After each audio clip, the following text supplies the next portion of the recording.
En el contexto anterior, estamos en nuestra serie Hechos y me seréis testigos. En el contexto anterior del texto en el cual vamos a estar meditando hoy, aprendimos cómo por el crecimiento que la iglesia estaba teniendo, surgieron necesidades. Y obviamente esto era algo natural, habían cosas que por el mismo crecimiento requerían la atención o una atención más específica. Y los apóstoles, con la sabiduría que Dios les estaba dando, al estar llenos del Espíritu Santo y reconociendo el llamado que ellos habían recibido, saben que tienen que delegar a hombres fieles, que sean de buen testimonio, llenos de espíritu y de sabiduría, algunas de esas necesidades específicas. Y es interesante, aprendimos que ellos mismos eran conscientes que no era justo que ellos descuidaran la oración y el ministerio de la palabra por servir a las mesas. Y entonces escogen 7 hombres, y dentro de esos 7 hombres, si usted recuerda, estaba Esteban. Antes de entrar al texto en esta mañana, quiero que meditemos, que nos tomemos un par de minutos para pensar y reflexionar en algo. ¿Cuántos anhelan ir al cielo? Levante su mano. ¿Cuántos anhelamos ir al cielo? Y quisiera que reflexionemos por un momento en eso. ¿Será que ir al cielo es atractivo para nosotros por la descripción del mismo? Recuerde que la Biblia describe el cielo como un lugar donde habrá paz, no habrá llanto, no habrá dolor, no habrá sufrimiento. Un lugar que aparentemente va a ser hermoso, calles de oro, mar de cristal. Probablemente no sea literal. Recuerde que el contexto donde habla del cielo no necesariamente tiene que ser algo literal, pero nos hace ver la hermosura del lugar. Bueno, algunos quizás hasta han pensado que como las calles van a ser de oro, va a haber una gran abundancia y las moradas se las imaginan como mansiones. La Biblia no habla de eso, pero... Y leyendo hace varios años un libro de un predicador, pastor y teólogo, probablemente ustedes han leído de él, John Piper, él hacía una reflexión en un punto que me pareció interesante, y él decía que para muchos creyentes lo más atractivo del cielo era la descripción del cielo, sin pensar en realidad que lo mejor del cielo es Dios. Y el punto de reflexión es el siguiente: si te dijeran que hay un cambio y que puedes escoger entre 2 lugares, un lugar con la descripción anterior y otro lugar como la tierra que conocemos hoy. Y la única diferencia es no solamente la descripción de este nuevo lugar o del otro lugar que es parecido a la tierra como la conocemos hoy, pero la principal diferencia es que Dios estará no en el lugar con la mejor descripción, sino en el lugar que se parece a la tierra como la conocemos hoy. La pregunta es, ¿cuál sería más atractiva para nosotros? ¿El lugar donde no hay llanto, no hay dolor, no hay tristeza, donde hay paz? ¿O el lugar parecido a la tierra como la conocemos hoy, sabiendo que ahí está Dios y en el otro lugar no? Sé que casi instintivamente y sin vacilar vamos a decir, no, el lugar donde está Dios, porque yo quiero estar con Dios, yo anhelo conocer a Dios, yo anhelo adorar a Dios. Y probablemente esa sería la respuesta casi momentánea y sin pensar de la gran mayoría de los creyentes, si no es que todos. Pero yo les hago una pregunta, y es que ¿en qué radica el valor de nuestra salvación? ¿En qué radica el valor de nuestra esperanza? Porque muchas veces hay una aparente contradicción. Anhelamos ir al cielo porque anhelamos estar con Dios, anhelamos contemplar y conocer a Dios y adorarlo eternamente. Pero por otro lado, no soportamos un par de minutos en oración día a día. Por otro lado, se nos es difícil estudiar la Biblia Se nos es difícil tener momentos a solas con Dios a través de leer la Escritura. No se nos es difícil poder pasar horas viendo una película, en reuniones de trabajo. Pero a veces nos desespera un discipulado que se tarda más de 1 hora, 15 minutos, porque lo pensamos extenso y pesado. Algo bueno que ha servido las redes sociales, ¿sabes qué es? Que nos deja claro, con claridad podemos saber que la falta de oración en nuestra vida no es porque no tengamos tiempo.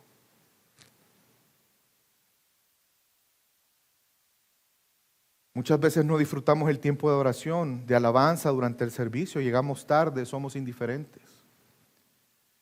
Pero afirmamos que anhelamos ir al cielo para ver, contemplar y adorar a nuestro Dios. Pero yo le hago una pregunta. ¿Acaso hoy no podemos contemplar y conocer a Dios? ¿Adorarle? ¿No es acaso ese el sentido de nuestra comunión con Dios en el tiempo de oración y lectura devocional? En el servir a Dios. En el discipularnos, en la adoración, porque la prioridad en nuestra vida es conocer a Dios y anhelamos ver a Dios. Pero la pregunta del millón es, si no podemos pasar mucho tiempo orando, si nos es difícil meditar en la Escritura, si no valoramos el tiempo de reunión en adoración a nuestro Dios, el congregarnos, yo le hago una pregunta: ¿cómo haremos en la eternidad? Cuando una persona valora algo, estará dispuesta a pagar el precio por lo que valora, ya sea con su tiempo, con sus recursos o con cualquier cosa. Y este día vamos a ver cómo uno de estos hombres escogidos para servir en la iglesia, que eran de buen testimonio, llenos del Espíritu, Esteban dio testimonio de eso. Y su obediencia evidenció su fe, por lo que no había temor en él, no había nada que lo intimidara, no había persecución que desvaneciera su fe y su convicción, al punto de experimentar sufrimiento, y ni aún el sufrimiento, literalmente en el último aliento de vida, impidió que él glorificara a Dios hasta el último momento. En el sermón en esta mañana, pido al Señor que seamos inquietados por Dios, que a pesar del sufrimiento que pudiéramos experimentar por la oposición al Evangelio, seamos animados en la esperanza que por la fe en Cristo contemplemos la gloria de Dios y sabemos que un día estaremos eternamente con Él. Quiero que me acompañe a Hechos. Esta mañana vamos a estar en una porción bastante extensa. Estaremos en Hechos. Si se recuerda, nos quedamos en el versículo 7 del capítulo 6. Vamos a terminar el capítulo 6 y vamos a meditar en todo el capítulo 7. Es decir, vamos a estar desde Hechos 6:8 hasta el versículo final del capítulo 7. Pero en este momento nos vamos a concentrar en Hechos 6, del versículo 8 al 11. Y vamos a ver cómo hubo una acusación injusta en contra de Esteban. Acompáñenme en la lectura. Versículo 8. Y Esteban, lleno de gracia y de poder, hacía grandes prodigios y señales entre el pueblo. Pero se levantaron algunos de la sinagoga, llamados los libertos, incluyendo tanto cirineos como alejandrinos y algunos de Sicilia y de Asia, y discutían con Esteban. Pero no podían resistir a la sabiduría y al espíritu con que hablaba. Entonces, en secreto, persuadieron a algunos hombres para que dijeran: le hemos oído hablar palabras blasfemas contra Moisés y contra Dios. Recordemos que los grupos religiosos les molestaba la influencia que el cristianismo estaba teniendo en Jerusalén. Y así como el hecho de que ellos pudieran estar enseñando cosas contrarias a lo que ellos creían en el judaísmo. Y que hasta cierto punto hubiera un reconocimiento del pueblo, porque como lo hemos visto en otros textos, los cristianos empezaron a encontrar gracia dentro del pueblo, en parte por los prodigios y milagros que acompañaban a la predicación del evangelio. Vemos un nuevo grupo llamado los libertos. Este es un término que en el derecho romano se le denominaba a las personas que, habiendo sido esclavos, recuerde que en el derecho romano los esclavos no eran personas, eran cosas, y por lo tanto no tenían derechos, no podían tener propiedades, no podían exigir ningún derecho porque eran cosas. Pero el dueño de los esclavos podía darles la libertad. Y entonces pasaban su condición legal de ser cosas a ser personas. Y ya podían entonces tener una vida normal. A ese grupo de personas se les conocía como libertos. Pues había un grupo de diferentes lugares, no se sabe si todos estaban en una sinagoga o eran de varias sinagogas, pero el punto es que eran personas de varios lugares y todos ellos al parecer en algún momento habían sido esclavos. Y empezaban a discutir con Esteban, discutían con Esteban, pero no podían con la sabiduría que Dios le había dado a Esteban. No podían, entonces lo que hicieron fue simplemente inventar pruebas en contra de Esteban y hacer una denuncia basada en mentiras. Y supuestamente a ellos lo que les ofendía de Esteban es que Esteban era un blasfemo, porque estaba hablando en mal en contra de Moisés y estaba blasfemando en contra de Dios. Vemos que muchas veces hay personas que presentan aparente celo por Dios, que aparentemente les molestan cosas, pero en realidad en su corazón no hay un celo por Dios, sino que son motivados por la envidia, por el querer lo que otros tienen, o por simplemente el hecho de querer imponer su forma de ver las cosas, no importando si eso es contra la voluntad de Dios. El mismo legalismo y el pecado muchas veces nos conduce a molestarnos por cosas que a nuestros ojos y bajo la influencia de nuestro pecado vemos como contrarias a Dios, pero muchas veces no nos damos cuenta que en realidad estamos yendo en contra de Dios con nuestra actitud. Un ejemplo, cuando nos confrontan en amor. Es muy normal que si alguien nos confronta en amor, pues tendamos a pensar que eso es algo contrario al amor, que es algo contrario a la verdad de Dios, cuando la Biblia es clara en decirnos que debemos hacerlo. Y en realidad lo que pasaba es que lejos del aparente celo de este grupo, por Dios y por su palabra, en realidad era todo lo contrario. Y quiero que noten el versículo 15 de Hechos 6, que Lucas registra algo muy interesante. Y al fijar la mirada en Esteban, todos los que estaban sentados en el concilio vieron su rostro como el rostro de un ángel. Y es que Dios estaba validando el ministerio de Esteban. Es interesante que en el contexto de la acusación de Esteban contra Moisés, se recuerda que la Biblia nos enseña que cuando Moisés subió al monte y bajó de él, su rostro resplandecía. Y la intención de Lucas es dar a conocer algo muy parecido a esto. Porque si vemos en el contexto anterior, la bendición de Dios estaba sobre Esteban. Si usted ve cómo se describe lo que Esteban estaba viviendo, dice que era lleno de gracia y había poder, había sabiduría irresistible. Su rostro resplandecía. Al ser llevado Esteban al Sanedrín, quedó esta evidencia del respaldo de Dios. Pero Esteban, al estar frente al Sanedrín, que si recuerda, ya los apóstoles estuvieron frente a ellos, ahora era Esteban.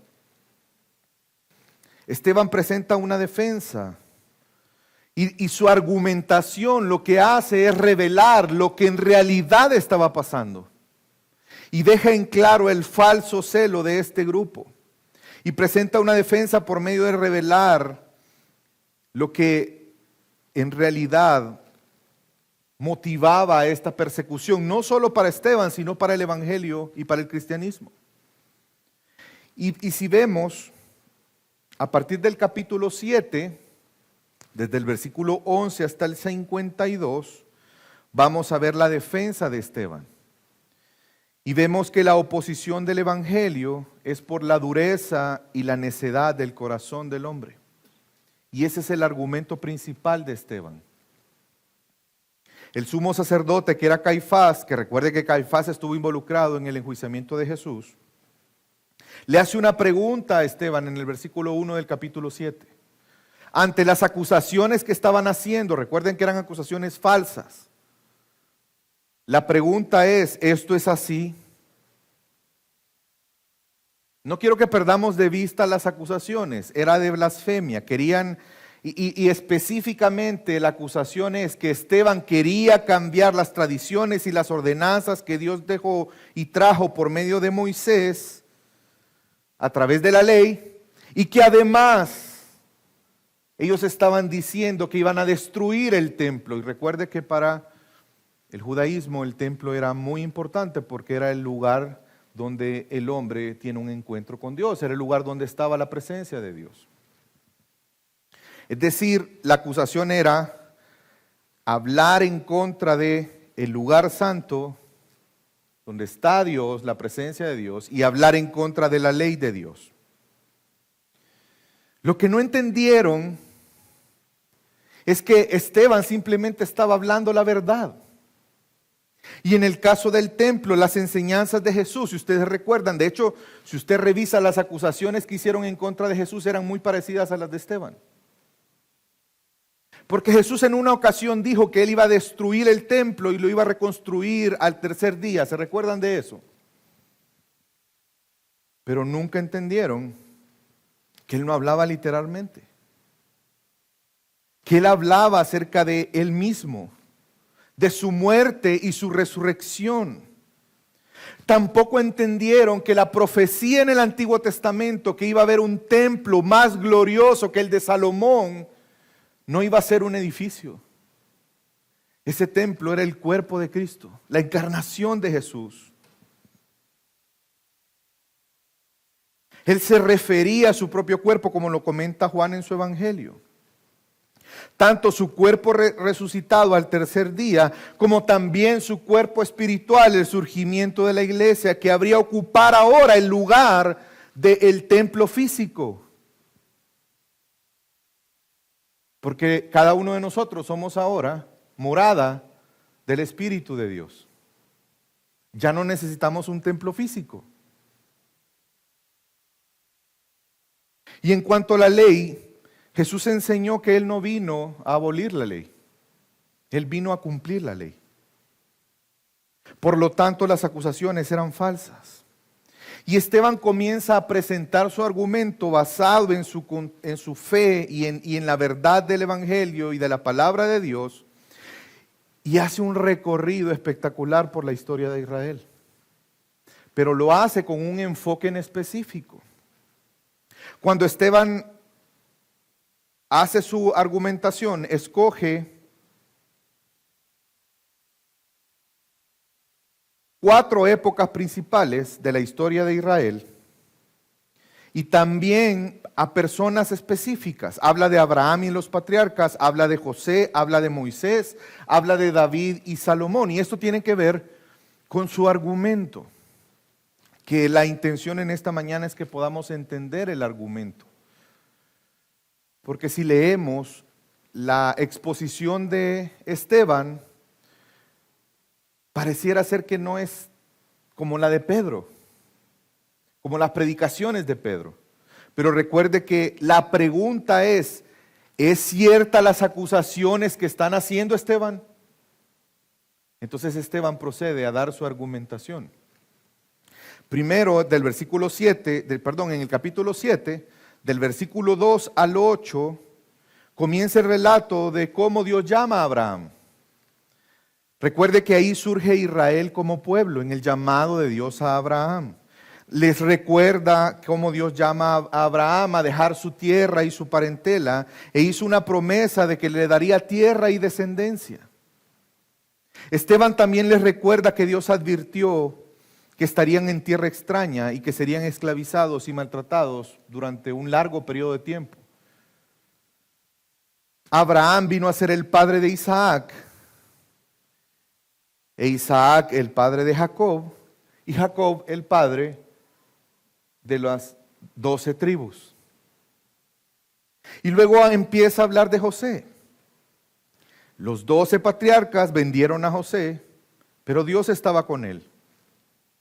Y dice que Dios fue quien lo rescató de sus aflicciones y le dio gracia y sabiduría delante de Faraón. Y si usted recuerda, creo que todos conocemos esa parte de la historia de Israel. Y Esteban sigue recordándoles que Dios usó a José para preservar a su pueblo del hambre que había en ese momento. Es decir, José fue llevado a Egipto. ¿Por quién? Por Dios. Y durante sus aflicciones fue Dios siempre el que estuvo con él. Y llegó un momento en que José fue utilizado para cumplir el propósito de Dios, y era que en el momento del hambre José pudiera ser el instrumento de Dios para que el pueblo, su pueblo, no muriera de hambre. Y es así como el pueblo de Dios llega a Egipto. Pero después de mucho tiempo, ellos se multiplicaron y los egipcios tuvieron temor. Y hubo un faraón que ya no conocía a José, y por la cantidad de hebreos que había, entonces ellos comenzaron a esclavizarlos. Y llegó un momento donde había una forma de detener el crecimiento del pueblo para evitar que fueran más que los egipcios. Y es el asesinar a los niños. Y luego comienza la historia, de Moisés, y continúa Esteban contando la historia brevemente de Moisés. Que en ese tiempo Moisés, quien era hermoso a los ojos de Dios, fue rescatado por la hija de Faraón y se convirtió en un hombre poderoso de palabra y de hechos. Y sigue narrando Esteban que al cumplir 40 años, él se acordó de sus hermanos y fue a visitar a los de su pueblo, y se encontró ante una escena donde un egipcio estaba abusando a un israelita. Y como recordamos en la historia, él tomó venganza y terminó asesinando al egipcio. Moisés pensaba que ellos entendían que él iba a ser usado para dar libertad a su pueblo por medio de él. Pero ellos no lo entendieron, y al día siguiente volvió a llegar Moisés y 2 israelitas estaban peleando y él interviene, y quiero que aquí sí leamos las palabras, versículo 26 al 29 de Hechos 7. Vamos a leer esta porción de la narrativa de Esteban. Y al día siguiente se les presentó cuando 2 de ellos reñían y trató de poner paz entre ellos diciendo: varones, vosotros sois hermanos, ¿por qué os herís el uno al otro? Pero el que estaba hiriendo a su prójimo lo empujó diciendo: ¿quién te ha puesto por gobernante y juez sobre nosotros? ¿Acaso quieres matarme como mataste ayer al egipcio? Y al oír estas palabras, Moisés huyó y se convirtió en extranjero en la tierra de Madián, donde fue padre de 2 hijos. Y continúa la narración Esteban. Quiero que no perdamos de vista que esta narrativa que Esteban está haciendo tiene un propósito. Ya vamos a llegar a ese punto. Dar una respuesta a las acusaciones que le estaban haciendo. Y continúa la narración Esteban. Luego le recuerda del evento de Moisés en la zarza con Dios, el llamado que él recibe, donde Dios le dice que lo va a utilizar para liberar a su pueblo de la esclavitud de Egipto. Y este Moisés, a quien ellos rechazaron, les dijo, en el versículo 35, estoy en este momento: ¿quién te ha puesto por gobernante y juez? Es el mismo Dios quien envió para que él fuera gobernante y libertador. Y tanto así que Dios lo usa para libertar al pueblo a través de prodigios y señales. Se recuerda las plagas, el mar, se abre el mar. Y Moisés mismo les dijo, esto es narración de Esteban, Dios os levantará un profeta como yo dentro de vosotros, hermanos. Versículo 37. Y Moisés recibió las palabras de vida para transmitirlas al pueblo. Les está diciendo Esteban, pero a pesar de los prodigios y las señales que Dios hizo a través de Moisés, validando ser escogido por Dios, lo rechazaron. ¿Y qué hicieron con la palabra que Dios trajo a través de Moisés? ¿Qué hicieron con ella? La rechazaron también. Y continúa en la narración Esteban recordando cómo hicieron un becerro de oro, hicieron sacrificio a ídolos, no solamente al becerro, sino también a otros como Moloc. Y por esta razón Dios se apartó de ellos. Todo eso, esa narrativa, Esteban, está recordando hechos ciertos que Israel vivió. Y quiero detenerme aquí para hacer un énfasis. ¿Qué hicieron con el profeta de Dios llamado Moisés, al que supuestamente les ofendía tanto que Esteban estaba menospreciando las enseñanzas que Dios trajo a través de ese gran profeta para el pueblo llamado Moisés? ¿Qué hicieron con él? ¿Qué hizo Israel con él? ¿No lo rechazó? Y de hecho Esteban omitió otros casos, ¿no se acuerda? Moisés, ¿y acaso solo Dios nos puede hablar a través de ti? ¿Se recuerda? Pero ahora estaban indignadísimos porque supuestamente Esteban estaba en contra de Moisés y de la palabra que Dios trajo a través de Moisés. Y continuó Esteban en su argumento y ahora salta al tiempo de David y Salomón en el versículo 44 al 50. Y dice, nuestros padres además tuvieron el tabernáculo del testimonio en el desierto. Recuerde que el tabernáculo era el inicio de la idea o el concepto del templo. José fue usado para tomar posesión de la tierra prometida hasta los días de David, quien halló gracia delante de Dios, pero fue Salomón quien fue escogido por Dios para la edificación en el templo. Sin embargo, al parecer, Israel olvidó algo, versículo 48. Sin embargo, el Altísimo no habita en cosas hechas por manos de hombres, como dice el profeta. Lo que Esteban estaba señalando no es que estaba mal el tabernáculo, no es que estaba mal construir un templo, sino que lo que estaba mal es considerar y quedarse únicamente con la idea literal de que el templo era la casa de Dios. ¿Dios habitaba únicamente en el templo? Les pregunto, hermanos. No, Dios es omnipresente. No vamos a negar que el templo era el lugar de reunión, el lugar de encuentro. Si usted quería tener un encuentro con Dios, ¿a dónde iba? Al templo. Pero no era exclusivamente la casa de Dios. Era el lugar de reunión. Y es interesante que Esteban cita literalmente Isaías 66, 1 y 2. Porque el Altísimo no habita en casas construidas por manos humanas. Y continúa citando Isaías 66, 1 y 2. Ahora, ¿por qué Esteban cita a Isaías? Bueno, de hecho, quiero decirles que toda esta narrativa de Esteban, si ponemos a rastrear los textos, eran 42 porciones diferentes de las Escrituras. Imagínense el tipo de argumentación de Esteban.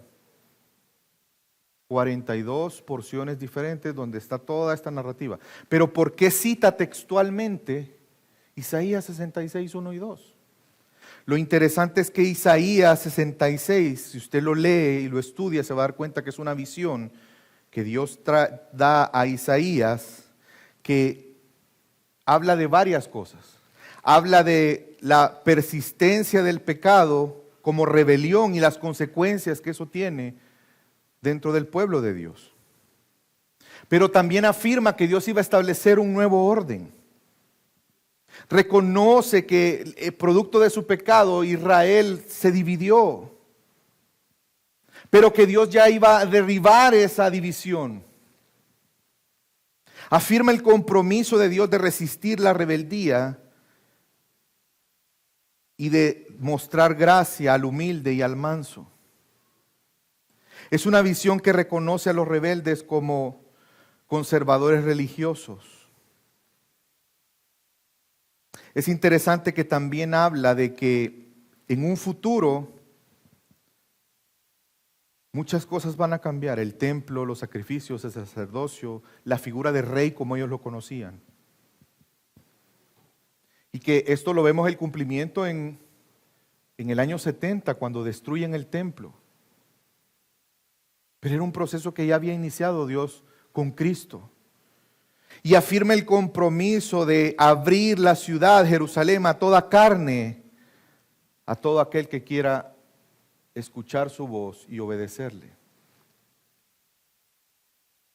¿Y no es acaso lo que pasó con Cristo?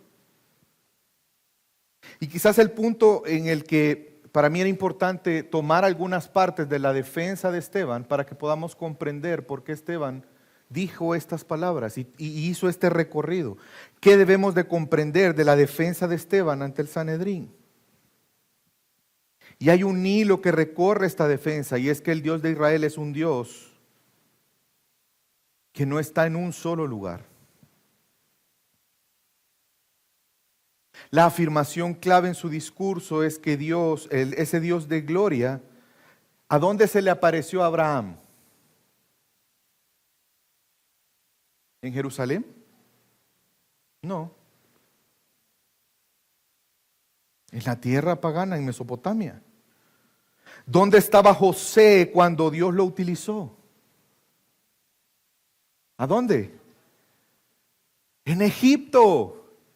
Dios utilizó a Egipto para preservar a su pueblo. ¿Dónde estaba Moisés cuando Dios le llama a servirle a él? En la tierra de Madián. Y aun cuando en el desierto Dios vemos que hay un peregrinaje, vemos la idea de un santuario ahí. Pero eso no significa que Dios habita en edificios hechos por hombres. La supuesta falta de respeto que Esteban estaba teniendo, en realidad no era una falta de respeto de Esteban, era una falta de respeto de los israelitas. A no entender la voluntad de Dios y querer someterse a ella. Fueron ellos quienes rechazaron a Moisés y al llamado de Dios a través de él. Fueron ellos los que negaron, no querían obedecer a Dios. Fueron ellos los que anhelaban volver a Egipto. Fueron ellos los que se hicieron idólatras. Fueron ellos los que persiguieron a los profetas que anunciaban al justo.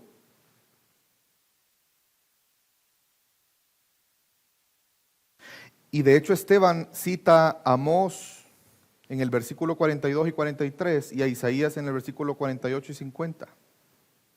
Y ambas citas, si usted las revisa, es un contexto donde Dios está exhortando a Israel por su conducta, por dejar a Dios.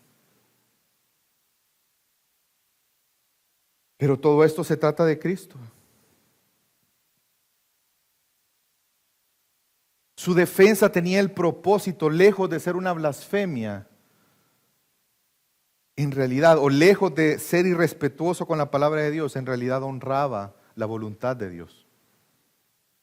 Al igual que la predicación de los apóstoles, al igual que el cristianismo que estaba siendo anunciado.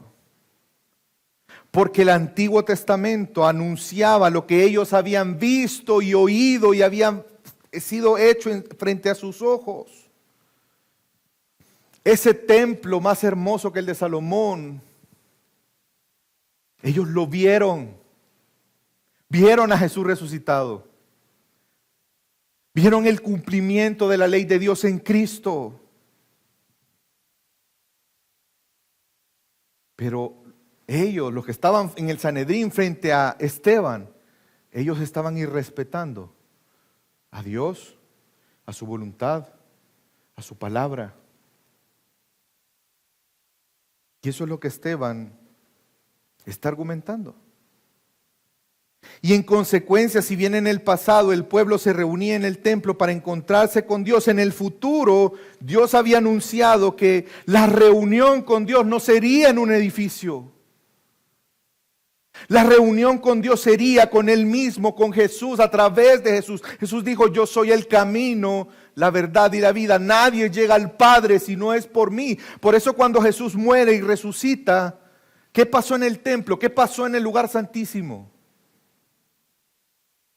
El velo, ¿qué pasó con el velo? ¿De dónde? De arriba hacia abajo. Porque ahora el lugar de encuentro con Dios ya no es en un templo físico, es en Cristo Jesús. Y eso era lo que les ofendía a ellos, que se enseñara de la resurrección de Jesús. Jesús no vino a quitar la ley, el cristianismo no vino a abolir la ley. Jesús vino a cumplir lo que tú y yo no podemos cumplir. Jesús vino en representación nuestra como hombre, como un ser humano, a hacer lo que ningún hombre pudo hacer. Ni Adán lo pudo hacer, no lo pudo hacer Abraham, no lo pudo hacer Moisés, no lo pudo hacer David. No lo pudieron hacer los patriarcas, no lo pudieron hacer José, no lo pudieron hacer. Pero Jesús, Él vino a cumplir la ley. El discurso de Esteban no fue tanto una autodefensa. ¿Saben qué fue? Un testimonio de Jesús. Porque si él hubiera querido autodefenderse, quizás no hubiera dicho las cosas que dijo.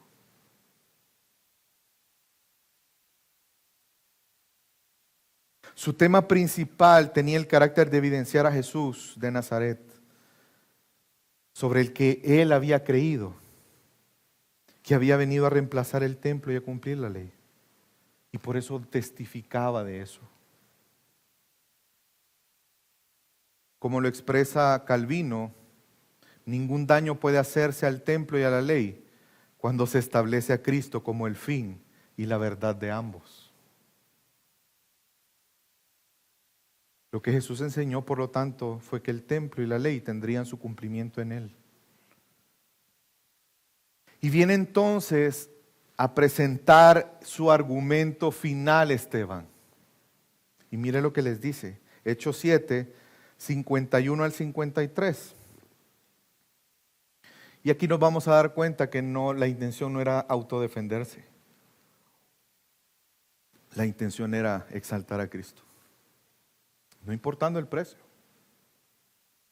Vosotros que sois de dura cerviz e incircuncisos de corazón y de oídos, resististeis siempre al Espíritu Santo, como hicieron vuestros padres, así también hacéis vosotros. ¿A cuál de los profetas no persiguieron vuestros padres? Y ellos mataron a los que antes habían anunciado la venida del justo, del cual ahora vosotros hiciste traidores y asesinos. Vosotros que recibiste la ley por disposición de los ángeles, sin embargo, no la guardasteis. Lo que Esteban les está diciendo, saben que el problema no es lo que yo estoy hablando. Porque además era una falsa acusación. El problema real era el corazón de ellos. El problema real es que eran de dura cerviz e incircuncisos de corazón, es decir, eran necios, rebeldes en contra de Dios. Recuerde que la incircuncisión era señal del pacto. Les está diciendo, ustedes no respetaron el pacto. Su necedad es tan grande que no se dan cuenta que todas las cosas que esperamos como pueblo de Dios se cumplieron en Cristo Jesús, al cual no solamente no reconocieron, sino que ustedes lo asesinaron. Porque recuerde que estaba hablando con los del Sanedrín. Y si revisamos los acontecimientos, ellos fueron los que impulsaron las acusaciones de Jesús. Fueron los que lo llevaron ante los romanos, porque en teoría los judíos no podían decretar pena de muerte, sino a través de las leyes romanas. Y fueron los romanos los que enjuiciaron a Jesús condenándolo a la pena de muerte. ¿Pero impulsado por quién? Y Esteban les declara la culpabilidad de su pecado y que su condición hace que estén en contra del Espíritu Santo, en contra del Mesías y en contra de la ley. Si usted ve el versículo 51, les dice, siempre resististe al Espíritu Santo. Porque recuerde que el Espíritu Santo da testimonio de Jesús. Por lo tanto, cada vez que alguien resiste el testimonio de Jesús, está resistiendo al Espíritu Santo. Y además de eso, mataron a los que anunciaban la venida del justo. Y no solamente sus padres hicieron eso, pero ellos ahora habían asesinado al justo. Como lo hemos visto antes, obviamente conforme a la voluntad de Dios. Porque a Cristo nadie le quitó la vida, Él le entregó. Pero ellos son responsables delante de Dios. Y esa indignación por la falta de respeto y de cumplimiento a la ley que Dios trajo a través de Moisés, Esteban les dice, la ley que Dios promulgó y se las trajo a través de ángeles, ustedes no obedecieron. Y menciona ángeles porque también una idea el concepto de ángel, la palabra ángel también significa mensajero. Dios trajo su palabra a través de mensajeros. ¿Y qué hicieron ellos? La palabra de Dios se encarnó. ¿Y qué hicieron? Pero los que están en el Sanedrín no son mejor que ninguno de nosotros. Porque los seres humanos, al igual que los judíos, en nuestra condición natural somos de dura cerviz e incircuncisos de corazón. Y esto representa la resistencia al Evangelio, al testimonio que el Espíritu Santo da, lo que se expresa en un rechazo a Dios y a su ley, a su palabra. Los hombres en su condición natural se ofenden en contra del Evangelio, porque se oponen a Dios por la necedad que hay en su corazón malvado. Pero su futuro será la condenación eterna, alejados de Dios. Pero Dios muestra su misericordia para con los hombres, a pesar de la condición. Y a través del Evangelio es un llamado al arrepentimiento, a creer en Jesús, para que sus pecados puedan ser perdonados y ser reconciliados con Dios. Esteban quería que ellos entendieran esta realidad. Y lo hace con una argumentación inspirada, motivada por el Espíritu Santo, por Dios. Es increíble, espectacular la argumentación de Esteban. Y no para beneficio propio. Era la argumentación más impactante que pudo haber presentado Esteban. Y la intención de Esteban era que recapacitaran de lo que estaban haciendo, que se arrepintieran, que pudieran encontrar la gracia de Dios. Pero hay algo importante que aprender aquí. No importa qué tan espectacular podamos argumentar, eso no es una garantía.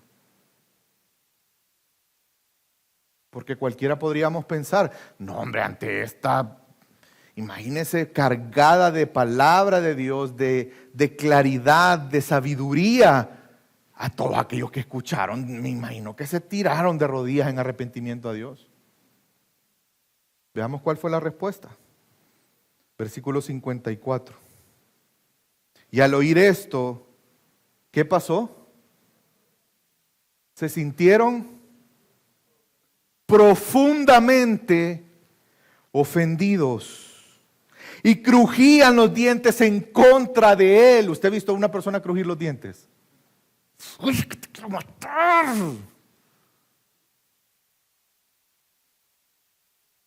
Crujían los dientes en contra de Esteban.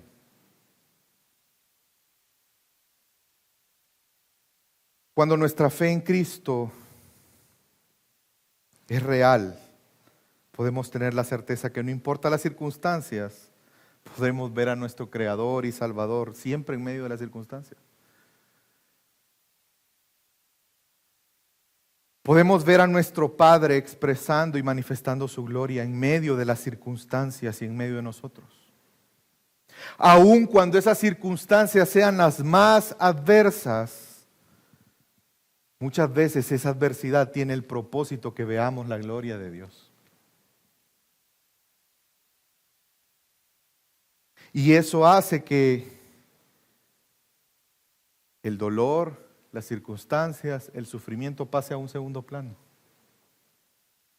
Porque somos maravillados al ver la gloria de Dios. Y fue justo lo que le pasó a Esteban. Vamos a leer del versículo 55 al 60. Pero Esteban, lleno del Espíritu Santo, veamos cómo lo que vivió Esteban está centrado en Cristo. En primer lugar, fijó los ojos al cielo, vio la gloria de Dios y a Jesús de pie a la diestra de Dios y dijo: he aquí veo los cielos abiertos y al Hijo del Hombre de pie a la diestra de Dios. Y esa declaración hizo que ellos se enfurecieran más, de tal manera que gritando a gran voz y tapándose los oídos, arremetieron en contra de él y echándole fuera de la ciudad, comenzaron a apedrearle. Y los testigos pusieron sus mantos a los pies de un joven llamado Saulo. Y mientras apedreaban a Esteban, ¿qué hacía Esteban mientras estaba siendo apedreado? Invocaba al Señor y decía: Señor Jesús, recibe mi espíritu. Y cayendo de rodillas, clamó en alta voz: Señor, no les tomes en cuenta este pecado. Y habiendo dicho esto, durmió. Esteban, lleno del Espíritu, tuvo el privilegio de ver algo tan hermoso, que cualquier sufrimiento pasa a un segundo plano. Que cualquier injusticia o falsa acusación pasa a un segundo plano. Cualquier dolor físico, inclusive la muerte misma, pasa y pierde trascendencia. Él pudo ver todo lo que nosotros como creyentes anhelamos ver. Él vio completa su esperanza. La esperanza que compartimos con Él. Y es que un día estaremos con Él eternamente. ¿Saben que el término hijo de hombre, por qué les terminó como de molestar esa declaración de Esteban? Cada vez que usted lea el Hijo del Hombre refiriéndose a Jesús, no está hablando de la humanidad de Jesús. El término Hijo de Hombre realmente hace referencia al Mesías, al Hijo de Dios. Lo vemos en Daniel, esa figura del Hijo del Hombre en Daniel. Lo vemos también en el siervo sufriente de Isaías. La tradición davídica demuestra al Hijo del Hombre como el Mesías. La sabiduría personificada en los proverbios es el Hijo del Hombre. Esteban contempló la gloria de Dios, contempló a su Salvador y Redentor Jesucristo, y él vio lo que nosotros veremos un día también. Lo que nosotros anhelamos cada día. Poder ver cara a cara a nuestro Salvador. Disfrutar plenamente de la vida eterna. poder contemplar la gloria de Dios, la cual ahora contemplamos, no de forma perfecta, pero un día lo haremos. Desde una perspectiva natural y humana pareciera ser una escena triste, oscura. La muerte de un hombre temeroso de Dios por una acusación falsa. Alguien que no era culpable murió injustamente. Podría ser una escena que nos lleve al enojo, la sed de venganza. Pero quiero que vea la reacción de Esteban al momento de ser apedreado. ¿Le ha caído a usted alguna vez una pedrada? Y no crea que apedreaban con piedras pequeñas.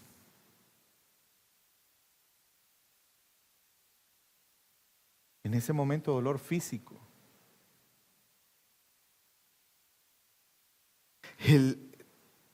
El clamor de Esteban nos recuerda a Jesús.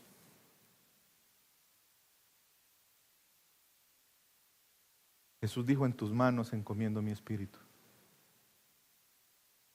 Jesús dijo: no les tomes en cuenta su pecado. Yo me he puesto a pensar, yo quizás hubiera gritado al Señor: Señor, tú dices que mía es la venganza y que tú vas a pagar. Mándales un meteorito a todos estos que los... No sé. Pero Esteban, lleno del Espíritu, hasta el último momento, él clamó por la misericordia de Dios para con ellos. Y esa clase de amor es la clase de amor por Dios y por los demás que nos motiva a proclamar el Evangelio, no importando el precio. Que nos motiva a hacer la voluntad de Dios, no importando el precio que tengamos que pagar. Hasta el punto en que su último momento pide por los que estaban apedreando, incluido ahí un joven llamado Saulo. Señor, no les tomes en cuenta este pecado. Qué glorioso, hermanos. Porque el centro de todo esto no es Esteban. El centro de todo esto es nuestro Señor Jesucristo. A Él sea la gloria. Y yo espero que esta historia nos lleve a reflexionar que a pesar del sufrimiento que pudiéramos experimentar por la oposición al Evangelio, seamos motivados en la esperanza que por la fe en Cristo contemplamos la gloria de Dios y que un día le veremos y estaremos eternamente con Él. Eso hará que la burla, que el desprecio, que el perder cosas, que el dejar de relacionarnos con personas no tenga importancia y trascendencia, con tal de glorificar a nuestro Dios. Nuestra esperanza es viva, eterna. Saber que nuestro Dios cuida de nosotros y que nada ni nadie nos podrá arrebatar de sus manos. No hay quien pueda separarnos del amor de Dios en Cristo Jesús. Ni lo alto ni lo profundo, ni la vida ni la muerte. Y Esteban pudo verlo con sus ojos. Pero nosotros un día le veremos también. Y esa es nuestra esperanza. Y que esa certeza entonces nos lleve a vivir para Él. Nos lleve a vivir en obediencia a Él. Nos impulse a cumplir nuestra misión en este mundo, de proclamar el Evangelio a otros por su gracia y para su gloria. Amada familia, testifiquemos de nuestro gran Redentor, Señor y Salvador Jesucristo. A Él sea toda la gloria por los siglos de los siglos. Amén.